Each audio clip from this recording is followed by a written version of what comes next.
Som mediegrafiker går kreativitet og teknisk kunnen hånd i hånd.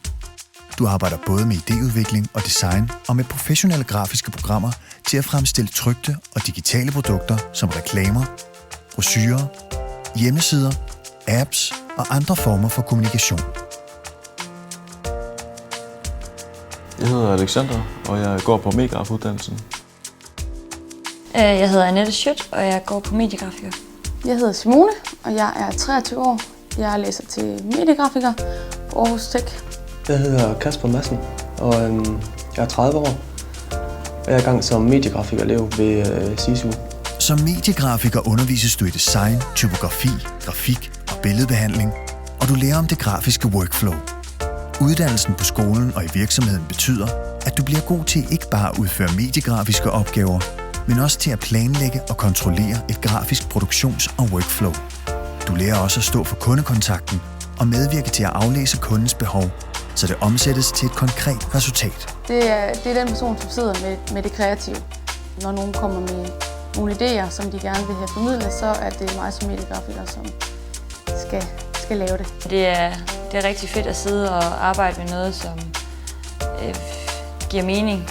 Det bedste ved uddannelsen, det er jo, altså vi arbejder sammen som et team, og jeg har nogle gode kollegaer, og så synes jeg, det er rigtig fedt, at man er så meget ude i marken, og selv sidder med fingrene i det lærer jeg i hvert fald meget af.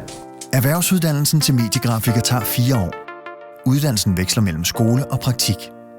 Du kan begynde uddannelsen i skole eller i praktik, hvis du allerede har en praktikplads. Du kan også tage uddannelsen som ny mesterlærer. Starter du på skole, er der 7 skoler rundt i landet, du kan vælge imellem. Altså før jeg kom på skolen, der har jeg jo været en amatør, og nu var jeg begyndt at lære mere om håndværket, så der sker meget også i det æstetiske. Helt klart udvikle mig i forhold til at tage mere ansvar. Det er svært at komme ind, og der er rigtig mange, der gerne vil ind.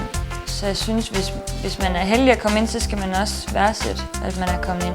Uddannelsen til mediegrafiker giver dig gode jobmuligheder. De færdiguddannede arbejder på mange forskellige typer af virksomheder, som reklamebureauer, webbureauer, forlag, trykkerier og interne kommunikationsafdelinger i større og mindre virksomheder. Som mediegrafiker kan du også vælge at videreuddanne dig. Du kan for eksempel vælge en professionsbachelor inden for grafisk kommunikation eller inden for medieproduktion og ledelse.